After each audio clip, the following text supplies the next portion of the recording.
tend to go soft. Hello? Hello? Yes. Okay. My name is Youngsoo Min, and I'm just amazed that you're all here tonight on a Friday night, and that's wonderful because we have two very special speakers. I'm just amazed to be in this room full of Han Youngsoo's photographs, which are just so amazing. And I just want to add a little bit of my own personal story in relation to his images. Not that I have any connection to the images themselves, but I bought this catalog that they have. 3 catalogs up here for sale, but I bought this book that was called Once Upon a Time, and this book centers on Han Youngsoo's photographs of kids in particular, and I was leafing through that during the opening several weeks ago, and I was just so enchanted by them. And what struck me about these photos were, I like all these other photos too, but he treats them with so much care and covers them with such subjectivity and follows them in their activities, or even some of the people are just reading cartoons or looking at books, and he's just carefully recording their activities. But in particular, he photographs a lot of them in the wintertime, really playing through the wintertime. And they have sleds. And it struck me that, gosh, that's the way I remember that wintertime in Korea, that when you're a kid, it's just a playtime in the snow and in the ice and ice fields. And so I was recording them, viewing them with so much nostalgia, like critical side of me just churned down completely, and I was just enjoying these photographs. And it must betray my age, and I'm really old. But I came here when I was 7 in 1960, so that does really say something about me. But so my intimate images from Korea is sort of frozen at that age for me, and so that's just what I want to say about this. So before I introduce the speakers, I want to talk a little bit about Gyopo, and I was hoping some people were here. I think there's some here. But I want to say that Gyopo, who organized this event, is a coalition of diasporic Korean artists, curators, writers, culture producers, and art professionals based in Los Angeles. And I think there's going to be a sheet of our past and future activities. And we've organized almost monthly programs, much like this program, where in addition to this awesome exhibition of Han Youngsoo's photos, Gyopo adds a special dimension of talks by individuals who can give us insights so that these images can come alive and be illuminated, and we can gain greater understanding of our world. I just want to say that Gyopo Steering Committee, some of whom are here tonight, consists of Young Chung, Eric Kim, Christine Kim, Ellie Lee, Nancy Lee, Jennifer Moon, Caviar Moon, Gala Porus Kim, John Yoon, and our intern, Audrey Min. And Gyopo also wants to thank Baik Art Gallery, this gallery, and Susan Beck for all that she's done for tonight's program. So, well, not for the intros. I'm going to introduce Christopher Phillips first, and as he will be the first speaker, and both he and Namhee will deliver their talks, and that'll be followed by even more informal conversations before the Q&A with you.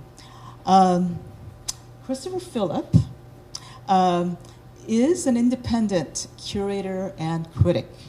He has organized many exhibitions that explore modernist photography of the early 20th century, as well as contemporary Asian photography and media art. From 2000 to 2016, he worked as a curator at the International Center for Photography, ICP, in New York City, where in his last year at ICP, he curated Han Youngsoo Photography of Seoul, 1956 to 63. His books include The New Vision, photographs from the Ford Motor Company collection with Maria Morris Hamburg, published in 1989, Photography in the Modern Era, European Documents and Critical Writings, 1913 to 1940, that was published in 1989. Between Past and Future, New Photography and Video from China with Wu Heng, published in 2004. And Life and Dreams, Contemporary Chinese Photography and Media Art with Wu Heng, again, in 2018. He teaches in the Photography and Imaging Department at NYU's Tisch School of the Arts. Namhee Lee, who's standing there, is Associate Professor of Modern Korean History and the Director of the Center for Korean Studies at UCLA. Her publications include The Making of Minjung, Democracy and the Politics of Representation in South Korea, published by Cornell University Press in 2007, and The South Korean Democratization Movement, a source book, co-edited with Kim Won, Academy of Korean Studies in 2016, as well as the collaborative web-based oral history project called Legacies of the Korean War, and she gives her website, which is legaciesofthe-Korean-War-altogether.org. She is currently working on a book about social memory of the 1980s in the context of the persistence of the Cold War in Korea and global neoliberalism. Okay, so I guess we could get started. I don't know if you want to sit down. Okay. Thank you for that very nice introduction, and I want to thank all of you for fighting the traffic and finding your way here this evening. I think that since there's such a sizable crowd, I'm going to stand up while I'm talking. I may be pointing to individual images to make one point or another. I think it's easier for you to see what I'm talking about if I'm standing. I'm by no means an expert on Korean photography during the 1950s or any other period. And I'm certainly no expert on Korean political history during this same period. There are people in the room tonight who are experts on all those subjects, and I may be asking them to help me find the answer to some questions I have been puzzling over regarding the work of Han Youngsoo for the last couple of years. I first encountered the work of Han Youngsoo in 2016. I met the late photographer's daughter, Han Sun-jung, and visited her in Seoul in 2016. I went to her house and walked in and was astonished to see her father's whole library still on the bookshelves there, as well as the archive of his papers and his prints. I think probably one of the key reasons we're all aware of the work of Han Youngsoo is because of the diligence of his daughter in preserving her father's negatives and papers, sorting through them, organizing them, making beautiful new prints of some of the most remarkable of his works, and then finally arranging for exhibitions and the publication of these 3 volumes that you will find up here, which provide a kind of introduction and overview to the photographs of Han Youngsoo.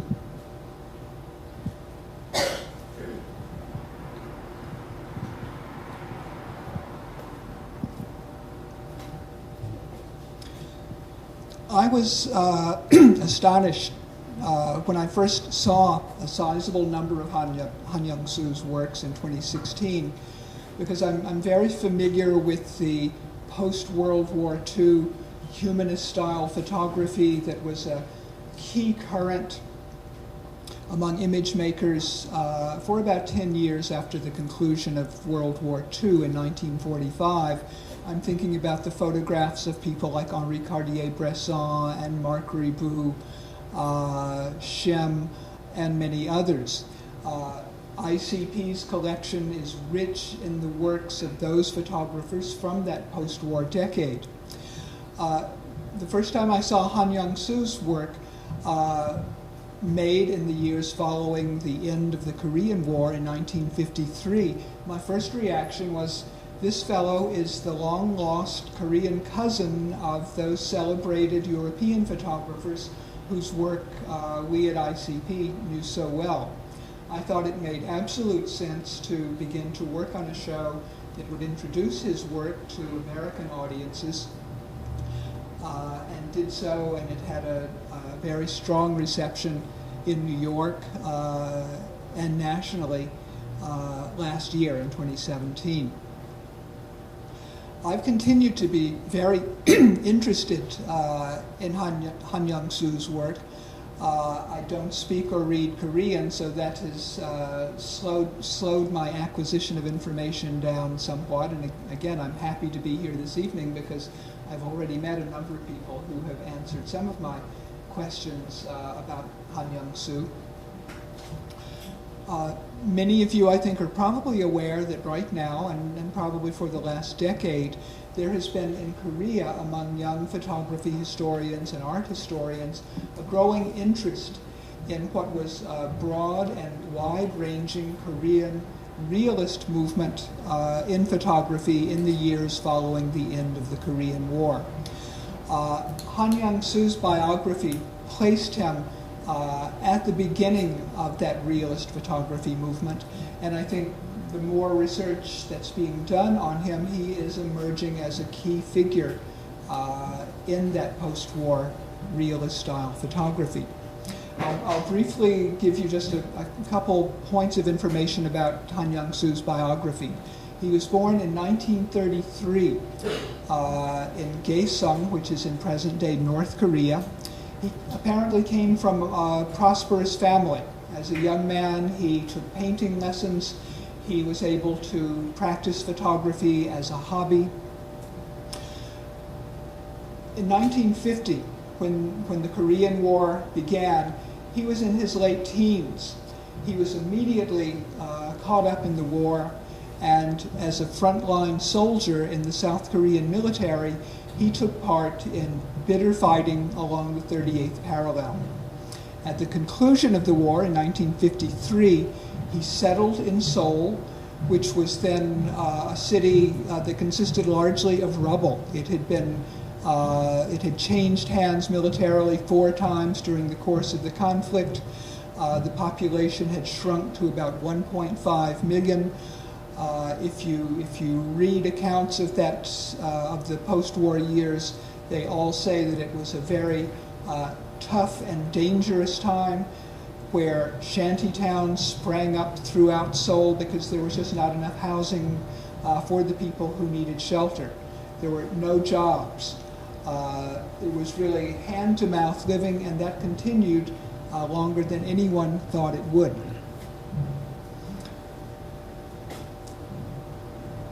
In the post-war period, Korean photographers who were no longer under the obligation to photograph in the style that had been promulgated by Japanese colonial administrators, began to debate among themselves in Korea about what was the appropriate style for a newly liberated Korea. Everyone said that what's really needed is a new kind of what was called everyday life photography. No more concentrating on pictures of political leaders or military heroes. What was not needed, it was thought, were news photos of important or striking everyday events. What was needed was a new attention to the everyday struggles and triumphs of ordinary people, the protagonists of Korea's future. Han Youngsoo, around the year 1956, as far as it's possible to determine, joined a new realist photography group called Shinseonhwae, the New Line group. This consisted of a number of young, like-minded photographers who all gravitated toward the style of humanist, everyday life rendering of, as I said, the struggles and triumphs of ordinary Koreans. The group had its first collective showing in 1957 in the spring at a department store. And someone here knows the name of that department. Yes, okay, Shinseiga. Very good, thank you. And does that still exist? Yes. Okay, good. The exhibition got considerable attention in Seoul, in large part because simultaneously there was appearing the famous traveling blockbuster photography exhibit from the Museum of Modern Art in New York called The Family of Man. That show had opened in 1955 in New York. It subsequently traveled in different editions and sizes to 61 countries around the world. It was circulated by the U.S. information services, and it aroused suspicion in a number of countries where it was thought to be perhaps American propaganda, and probably from a certain point of view it was. But the key message of the exhibition, which attracted attention in many countries around the world, was the idea that with Cold War conflict clouds looming, with a nuclear arms race beginning, what was important for people to concentrate on was the idea that around the world we are all one human family, one family of man, sharing everyday concerns of family life, making a living, educating children, and so on. The show also emphasized the importance of the individual value and dignity of everyday citizens. That message resonated strongly in many parts of the world, and I think certainly in Korea it did. I think it was possible to see in Seoul at that point in 1957 a clear parallel between the kinds of photographs that filled The Family of Man, over 500 of them, and the photographs of the young realist photographers of the Shinseonhwae group simultaneously on exhibition.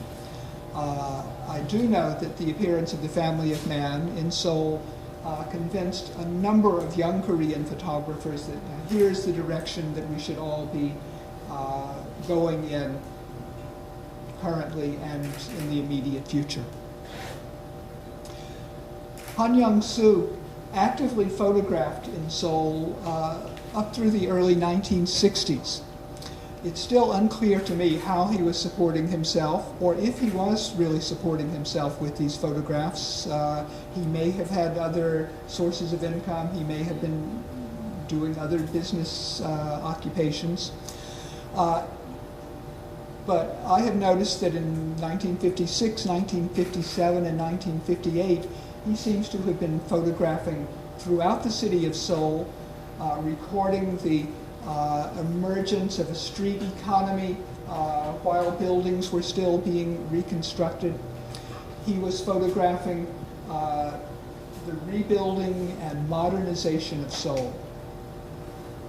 This was a vision and a dream that I think Han Youngsoo shared with a number of young Korean people at that time, who all realized that in the wake of the war and with this new and hopefully friendly American partner, that it might be possible to renovate and modernize the city, and at the same time to preserve and promote Korea's own strong cultural traditions. I think if you keep both those goals in mind, it goes a long way to explaining subjects that Han Youngsoo photographed and the attitude of hope and optimism that permeates most of them. There were certainly a number of documentary-style photographers working in Korea at this same moment who made it clear that there were rag-clad orphans everywhere in the streets, that there were shanty towns in many different areas within Seoul who saw starvation in the countryside. You don't see that in Han Youngsoo's photographs. He is sort of consciously editing what he is photographing and presenting to convey a message of hope for the future. I think that's probably enough to start with. So at this point, why don't we turn it over to Namhee, who I think is going to tell us a little bit more about the real social and political context in which Han Youngsoo was working in the 50s. Could I just hold you off for a minute?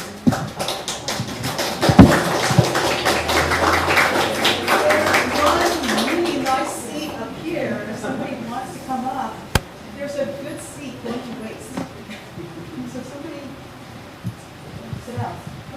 That's all. That's it. Thank you, Chris. That was masterful. I'm not sure if I will be able to follow your act. I'm Namhee Lee. I'm very pleased to be here. Maybe that might be better.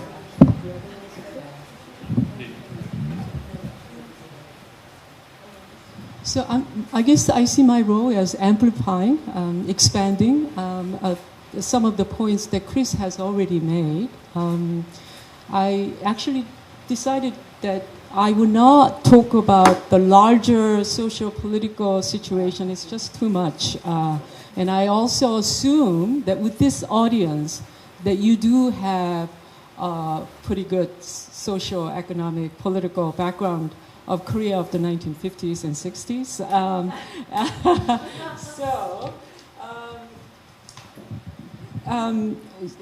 We actually, some of the things that Chris has already mentioned, I was going to talk about. So perhaps I will just provide a bit more in detail or in-depth description. Just wanted to start by saying, and I think you will find the Lee Young-jun's comments here at the end, and it's a very illuminating commentary about the photographs of Han Youngsoo. He begins his commentary by saying how the predicament faced by the artist, and obviously he has Han Youngsoo in mind, but I think this will be true of the artists in Korea at the time. The predicament faced by the Korean artists in the immediate aftermath of the Korean War, and that it was best articulated by, or in the words of Theodore our donor. And the quote is obviously something that many of you are familiar with, and that is, "It is barbaric to write a poem after Auschwitz," unquote. And so he's asking, how is it that someone like Han Youngsoo, faced with the utter destruction and violence of the Korean War, will be able to take photographs of such optimism and hope. But here is the gist of the matter. We hear all the time of how 1960s, in Korea, the per capita income was only $100, that South Korea was one of the poorest countries in the world. And I was trying to find out what the unemployment rate was. I couldn't find it, but there is this famous photo taken by, I don't know what I did with that photo. I made a copy of that photo, but I don't seem to be able to find it. But this is a man wearing a placard that says, "Looking for a job," and that was taken in 1953. So we are generally talking about 1950s, a very bleak situation, socio-politically and economically, in every sense of the word.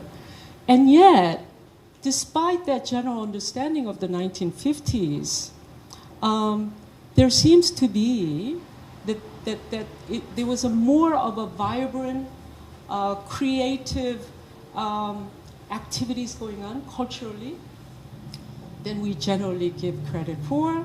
Again and again, this is despite the fact that South Korea just went through the Korean War and was facing with this huge job of reconstructing the country from the utter devastation. So this is generally the case, not only for photography, but also the cultural scene as a whole. And obviously, as you can imagine, the field of photography, or the condition of the photographers, was very, very poor.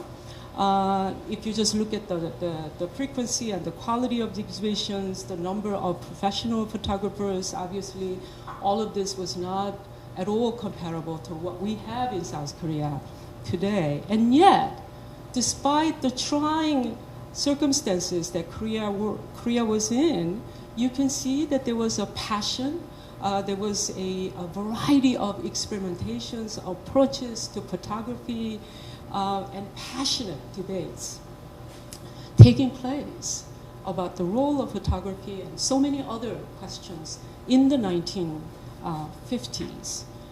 And this changes quite dramatically from the mid-1960s and the later 1960s. Why? Because we have the emergence of military government.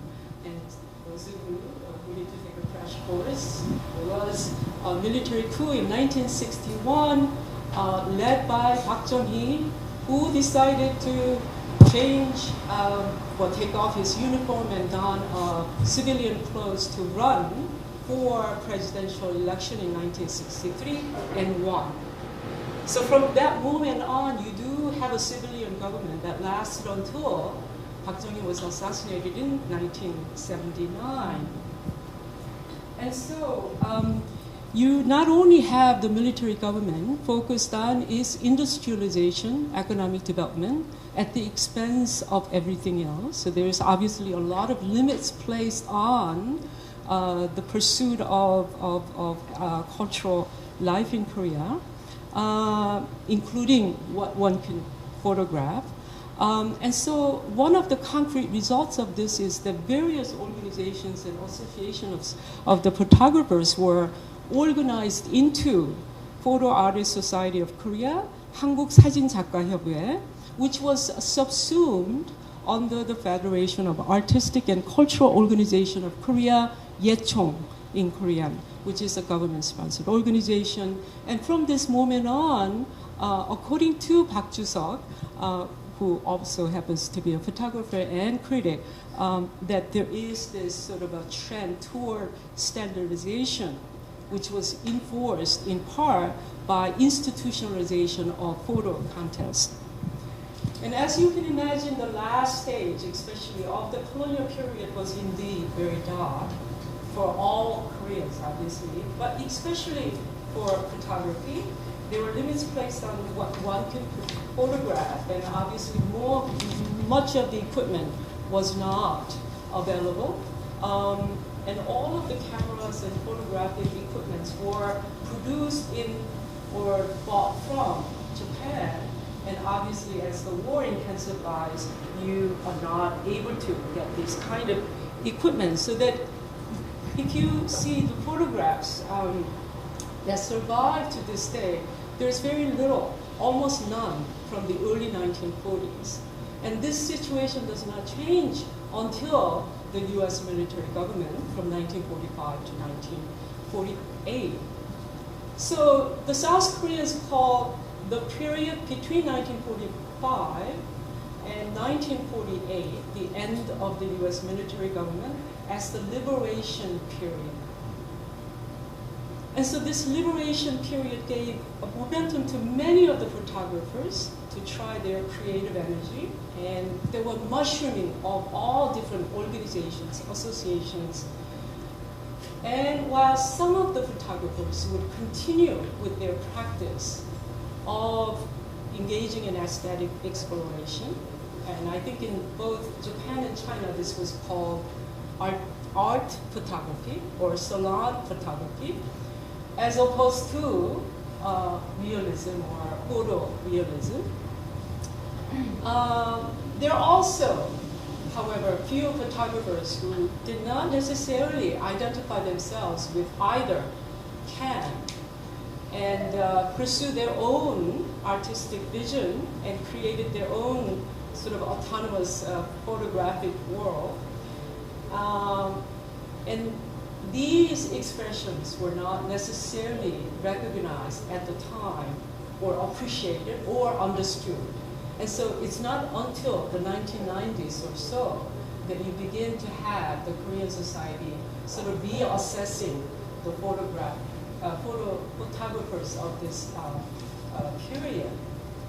Now, as you can imagine, obviously the liberation, quote unquote, from the Japanese colonialism was a big boost for the photographers engaging in a variety of different approaches. And, but then there was also actually sort of influence, although this word is very problematic, but there was certainly an influence from Japan at this time when there is sort of a movement to engage with realist approach to photography.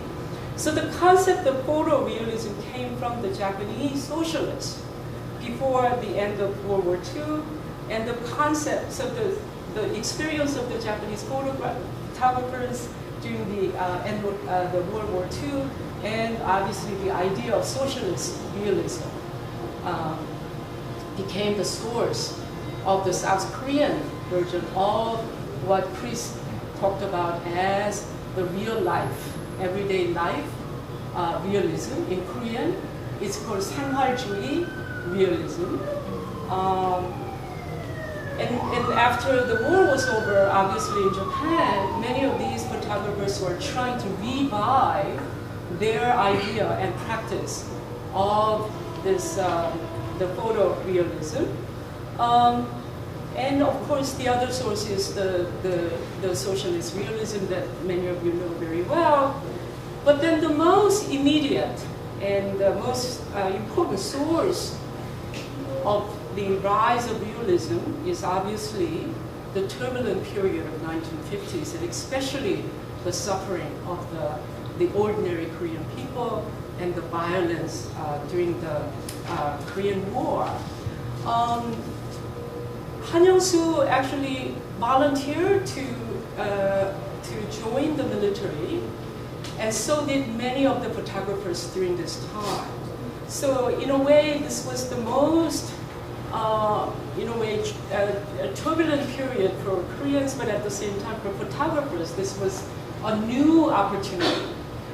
So many of them will be joining military to be able to actually photograph the scenes during the Korean War, and they were hired by the newspapers. And so, and many of them actually became the main or the representative figures of the life, ordinary life realism or 생활주의 realism. So if you sort of look at the sort of genealogy of this 생활주의 realism, you see that it stems from what is known as art photography of the 1920s and 30s. It really is not much of a departure in the sense of how the photographers were looking at their objects. But it is a departure in the sense of how their subject matter changed to the life of the ordinary people, again, who suffer from the social dislocations and material deprivations. And this shift, this focus is also a response to the yearnings of the artists in general of the 1980s to try new things and to chart a new territory artistically. So the photographers who identify themselves as belonging to this 생활주의 realism, such as Han Youngsoo, agree that the nature of photography or the function of photography is that of documenting. And the second function is to represent the things as they really are. And many of the, obviously there were many debates going on, and some of the theoretical questions that they were concerned about were how to select one's subject matter and how to then express their subject matter photographically. So I think I'm taking too much of time. So just wanted to let you know how remarkable it was for someone like Han Youngsoo to belong to this new organization that Chris has mentioned, which is the New Line Society. And this organization was the first organization in Korean history that publicly declared that its aim was realism.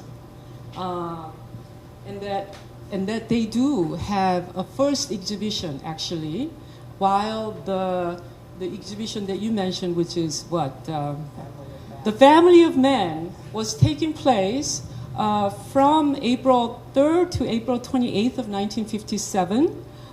You do have Shinseonhae Group actually exhibiting their work in April 1957 at Shinsegae. The Family of Men exhibition was taking place at Gyeongbok Palace in the art center there.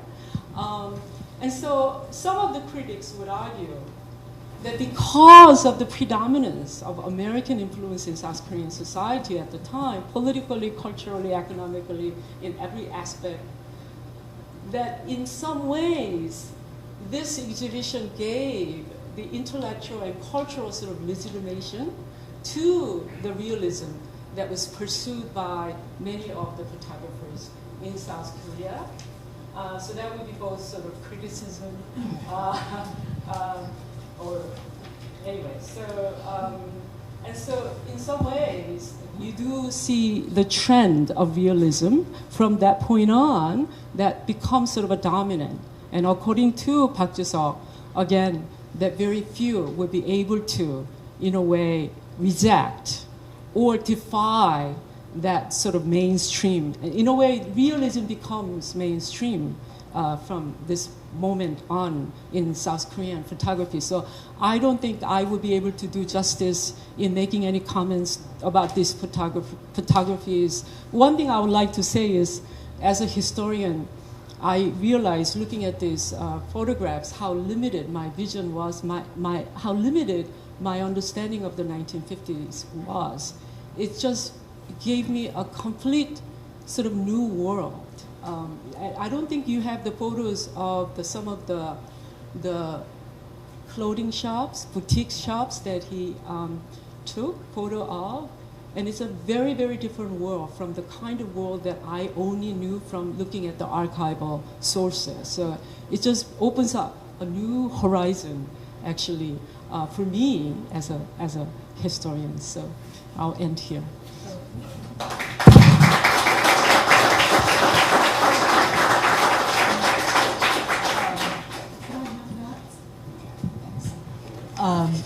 I just wanted to interject and ask some questions or make comments or whatever. And one of the first comment that I want to make is that when I consider that he was born, that Han Youngsoo was born in Kaesong, I thought, oh, that's North Korea, because it's located in North Korea. I thought, how did he fight in the North Korean army, and did he come south, or what happened?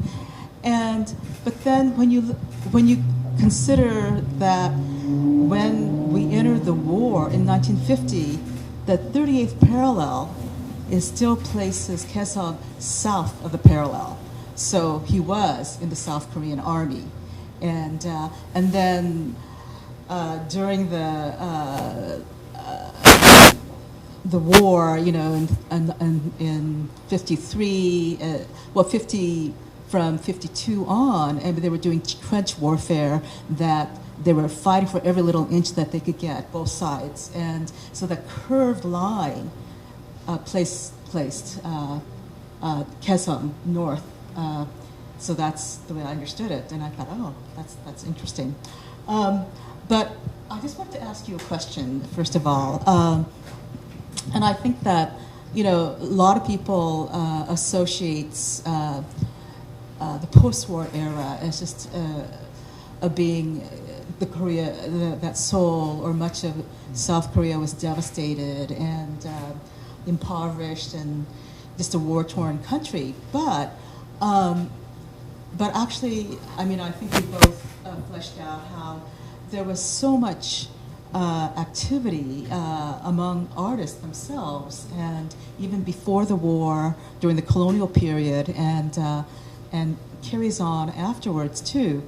And I thought one parallel development to Han's photography, this glorious photography that you see, could be cinema, actually, because 1955 to 1972 has been called by leading cinema historians as a South Korean golden age of cinema, with films such as Stray Bullet, Obaltan, made in 1961, and major hits with these films: A Story of Cheonyang, made in 1955, Madam Freedom in 1956, in which convergence between lived experience and cinematic fiction, between melodrama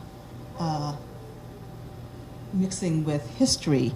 And I think it's kind of interesting how there was so much activity in the film world that was parallel to his, to Han Youngsoo's.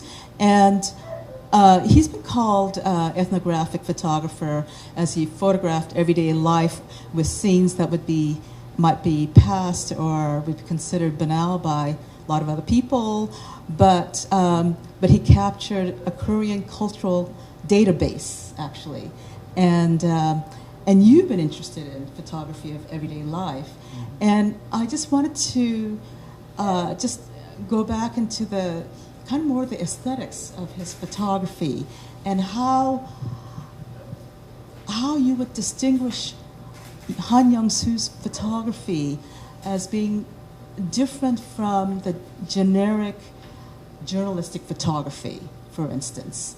I mean, insofar as they take everyday moments and maybe the decisive moments that Henri Cartier-Bresson would call his photographs, I mean, what are some of the considerations that would fall into Han Youngsoo's photography?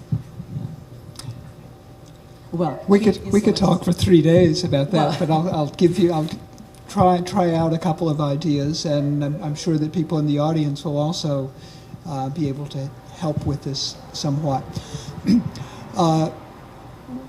One of the things that a couple of the things that struck me first when I started to look at the photographs of Han Youngsoo was how visually sophisticated they were, And as I said before, there's not enough known about his biography yet for anyone to be able to say where he learned about sophisticated composition, about compressing the background and the frontal plane, where he learned about the dynamic angles that could be created by seeking out elevated vantage points, as we see in some of these images looking down on the frozen river.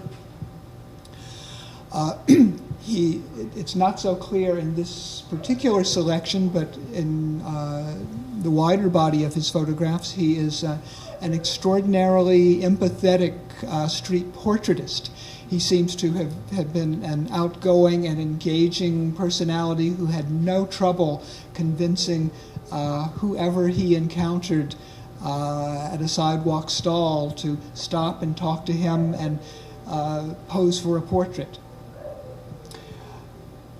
What else? I would say also, since you brought up post-war cinema in Korea, there is definitely a cinematic component to Han Youngsoo's way of seeing the world. I mean, the large-scale winter landscape we see here, it's like the perfect establishing shot for a motion picture. Establishing shots, medium shots, close-ups. He's working in a certain way with that vocabulary of film. And again, I don't know where this comes to him from, but it's there. And I would say, internationally, the parallel that you would automatically think of when you look at photographs like these from the post-war period, the sympathy for ordinary men and women, is of course Italian neo-realist cinema. The films of Rossellini and others, which created such an international stir from 1947 on. I have no idea if any of those films were available in Korea at that point. They certainly were in Japan. But it occurs to me that even hearing a description of the working procedures of Italian neo-realist cinema, that would be enough to give a smart artist or photographer an instant change of perspective.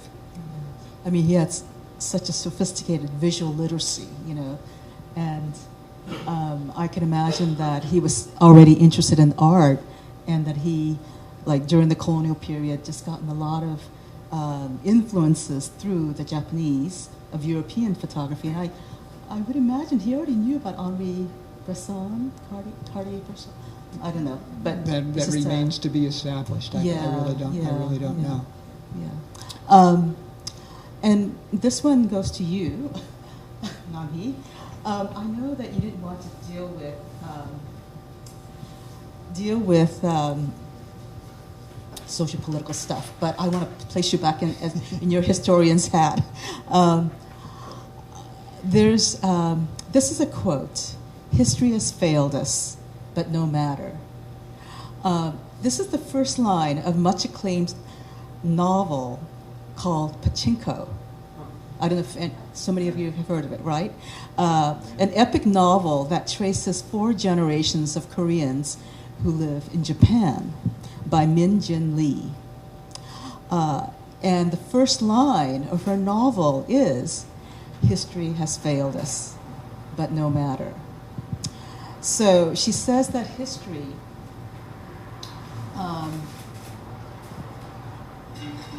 just ignores or just overlooks people who don't have a voice, but in what happens. The poor, primarily.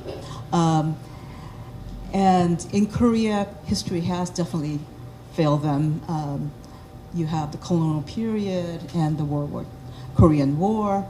But the no matter says a lot regardless of what happened, they go on, they persist. And I feel in some ways that Han Youngsoo, even though he comes from a more privileged position, that might have felt the same way coming back from the war, and he wants to discover what there is to discover through his photography. But one of the themes that that Korea is still dealing with, I mean, it's just dramatic, is actually the compressed modernity or dislocation that a lot of people probably know. And by 1945, some 20% of the population was either living abroad, predominantly Japan, or living in a province different from that of their birth. And there's several factors that contribute to their dislocation. The 1948 partition of the country between North and South, Korea's Korean War that resulted in lots of exiles, and third, rapid and irreversible urban proletarianism-ization of vast number of South Korean women and men into the 1970s and beyond. And so it was primarily an agrarian society before the Korean War, during the colonial period, but then during the Korean War, the dislocation, and there's just such a movement, massive transformation, and the urbanization of Korea that resulted. And and also the Korean concept of gohyang, one's hometown kind of loses its meaning because, when you were in the old days, when you came from a village, everybody comes from a village, you can talk about it with some sense of meaning attached to it, but with the urbanization and with so many people moving into the cities, or moving around a lot, it loses its significance. The other thing that I wanted to talk about is Sa-il-gu, the April 4th, 1960. That was, April 4th, 1960 was such a major event that happened during this period of his photography. And I'm just wondering why he didn't photograph any of those events. And I was in Korea, and as a 7-year-old, I witnessed some of it in Haewadong neighborhood, but I didn't know what to make of it. I just thought, oh, good guys, lots of men in the van, or in a truck. And also somebody I knew, was hit by a stray bullet and died, and it was my own personal connection. But it's something that we have to keep thinking about, that it was an example of people's revolution, I think. It was started by these students, and then it caught on to the middle class, and that managed to kick Lee Sung-man out. And anyway, so I thought I'd mention that. And also the mother, or the concept of motherland or motherhood. This is a concept that Korea had really grown up with in the past, how the mother stood for something it stood for somebody who sacrificed so much, suffered so much for the family, for the mere survival of the family. And, but as you see in some of these images, there is cropping up some of these images of these modern women, and the notion of, or the concept of the modern women just kind of is taking a more of a central role. And I also, so I wanted you to talk about these issues. I mean, if you just want to talk about just one of them, but I know that you've also dealt with the notion of the notion that history has failed us, and in your book, about the Minjung, you talk about how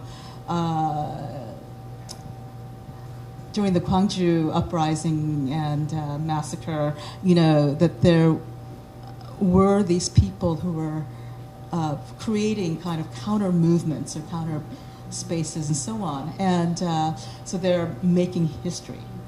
But back in those days, in the 50s, and so even after the People's Revolution of Sar-Ilgu, April 4th, 1960, you had Park Chung-hee that came up and put him down, and so anyway, so there are all these different movements, but so much has happened in Korea. I mean, this is a really rich period to visit, and well, it's sort of, if you just want to talk about it a little bit.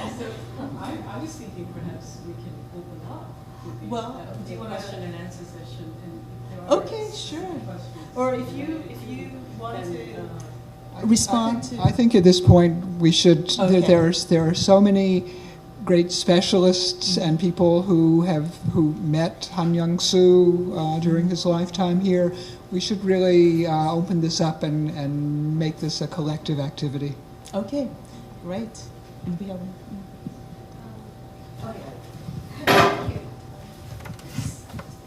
Can I ask one question to each speaker? Okay. Thank you, Chris. Long time no see. I have a question for you. It is a bit broad. And I'm not sure whether you have covered in your talk because I came in late. So I was wondering if you could draw some comparisons between like China, Japan, and Korean of these realist photographers in the 1950s to 1960s. And for Professor Lee, also you just said that when you see that Han Youngsoo's photography, you think as a historian, it's really brought your understanding of the period. So could you give us one example of your favorite shot and tell us how it? Oh. That's the moment we don't see history book. Oh. That just Yeah. blew my mind, actually. Oh, yes, it's really different from my understanding of the history of that time. Let's just put it that way. Okay, I will be very brief in answering your question, or just suggesting how you might answer that question if you had more time, regarding the comparison of the impulse toward photographic realism post-World War II, post-Korean War in Korea, Japan, and China. I would love to know, personally, what, if any, contacts existed between Japanese photographers and Korean realist photographers in the early 1950s. In 1953, a widespread debate took place in Japan among photographers about the question of realism.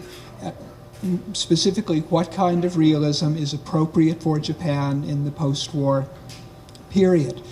The leading figure during that debate, as it emerged, was a photographer named Ken Doman, who essentially said, in a very authoritative way, what realist photography means in Japan today is photographs of beggars, orphans, and military invalids. He said anything else is evading the issues that are the most pressing in Japan today. Since I don't read Korean, I don't have access to the Korean discussions around the question of realism. I would not be surprised if there are not echoes of the Japanese debates of 1953 that emerge at some point inside Korea. I'm sure there are photographic history specialists who have already answered this question, but I haven't been able to get access to it. In China, of course, what realism meant at that point was socialist realism, and it meant photographers all taking a close look at what Mao had to say during the Yan'an talks of 1942, which was essentially that all culture must serve the people and come from the party. And that essentially defines the subject matter and the direction that the official Chinese photographers had throughout the 1950s, a period when the only photographers were the official photographers because no one else had access to cameras or film or processing in China.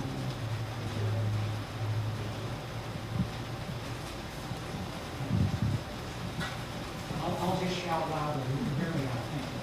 As I look at the pictures around here, they depict particular historical time, the 1950s until the 60s, the very few people experienced themselves who remember. Actually, I was alive at that time, and I remember in the Korean War story. But my question is, what influence does this aesthetic have on contemporary photography? What contemporary Korean photographers would follow his way of looking at the world? I know contemporary as well as. I'm no expert in Korean photography, but I think it's important for all of us to keep in mind that Han Youngsoo he was extraordinarily active as a realist photographer from probably around 1954-55 up until 1966. At that point, he established a commercial advertising photography studio in Seoul, and that's what he devoted the rest of his life to doing. His photographs had no continuing circulation in Korea until 1987, and at that point he, I think, self-published the book that was on that pedestal just a second ago, titled Korean Lives After the War. And that book contained his own selection of his photographs from the early 1950s. Even with the publication of that book in 1987, as far as I can tell, Han Youngsoo really disappeared from contemporary consciousness among Korean photographers until perhaps the last 4 to 5 years. So it's a very unusual sort of appearance and disappearance and now reappearance. And I think we'll have to see 10 years from now if there proves to be any lasting impact on this new reemergence and attention to Han Youngsoo's photographs.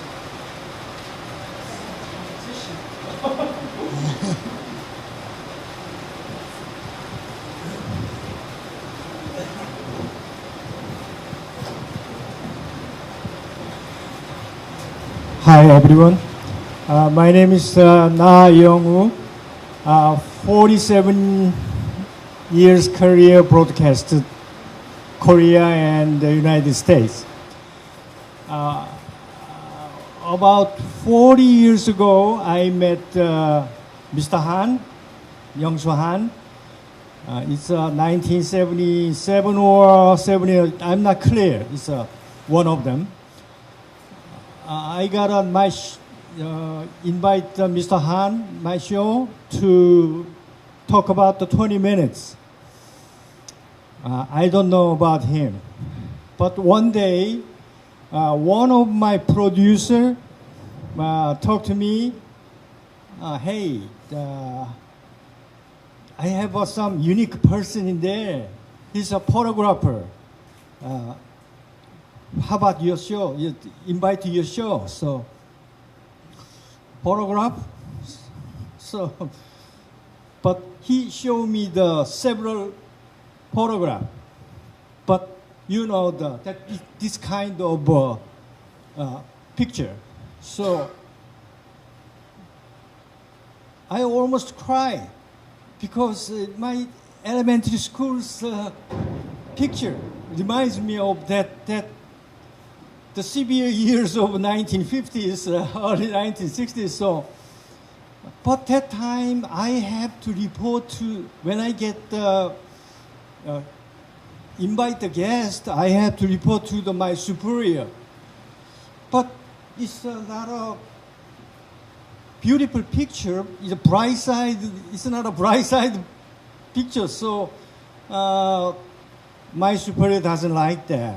So okay, go ahead. So it's my responsibility. So invite him to talk about 20 minutes. One thing, it's a long time ago story. So one thing I remember, he said, the great reader and kind of teacher in the 1930s, 40s, Yoon Chi-ho. I don't know, I think you don't remember him, but he's one of the greatest teacher of our time, that 1930s, 40s. He said, Korean people, almost 90% of Korean people ruled by emotional feeling. That's the problem. That's our Korean people's problem. But Mr. Han said, but I understand Mr. Yoon's the mind, but I want to express that 90% Korean people's feeling. That's my 40 years ago story. Thank you very much.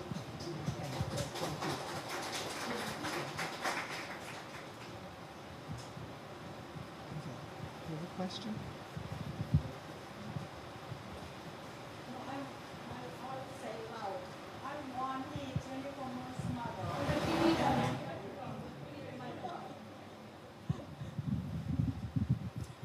I'm Wan Hee, Jennifer Moon's mother.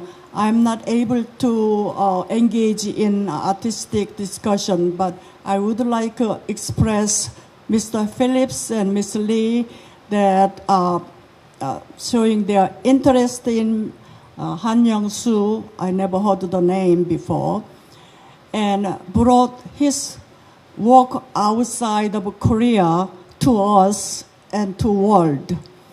And my husband and myself were 9 years old when the war broke, and the period the picture covers 1956 to 63. We were high school and college students. And those pictures just brought us emotional, very nostalgia, because my husband saw himself in the train back there. But I was a little bit puzzled that all we remember is poverty and starvation. But I don't see in those pictures, but I'm glad that Mr. Phillips and Ms. Lee clarified that his work is optimism for the future. Thank you so much. I'll add that picture, that train, and I lived in the Busan area, and I went to Seoul National University, and that the night train takes 11 hours. Okay. That's the cheapest ones. Anyway, that's what took that. So, very memorable picture there.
So let me just answer in the reverse order of your question. I believe you're referring to a very small exhibition that took place in 1988 in New York, and this was probably with the effort of some of the artists who are based in the United States, but who've also been very invested in the South Korean democratization.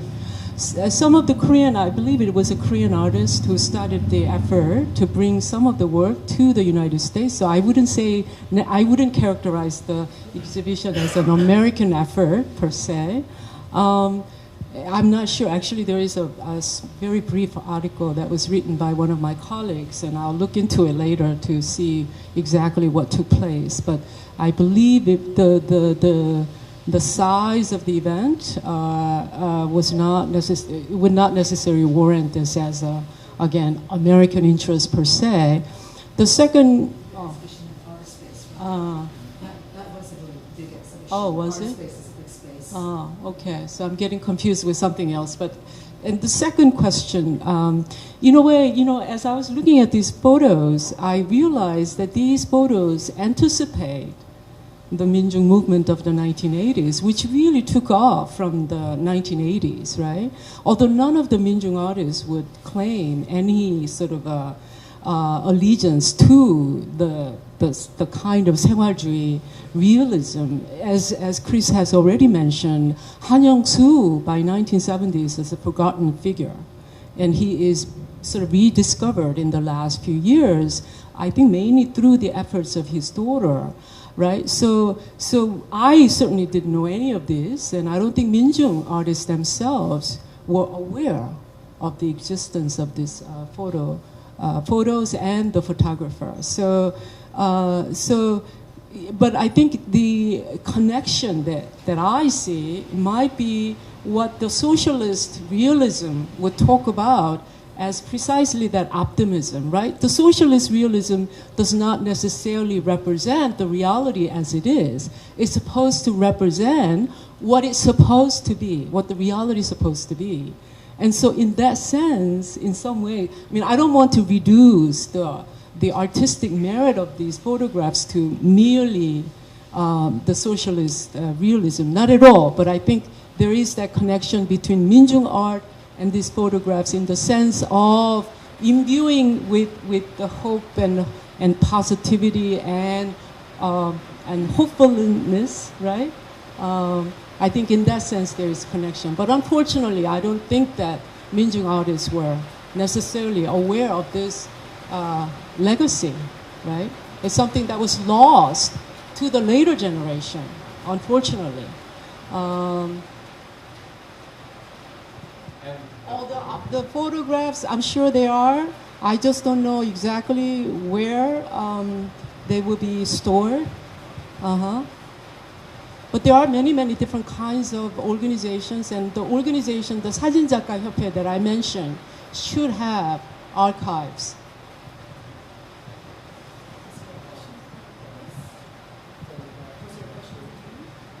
I think so.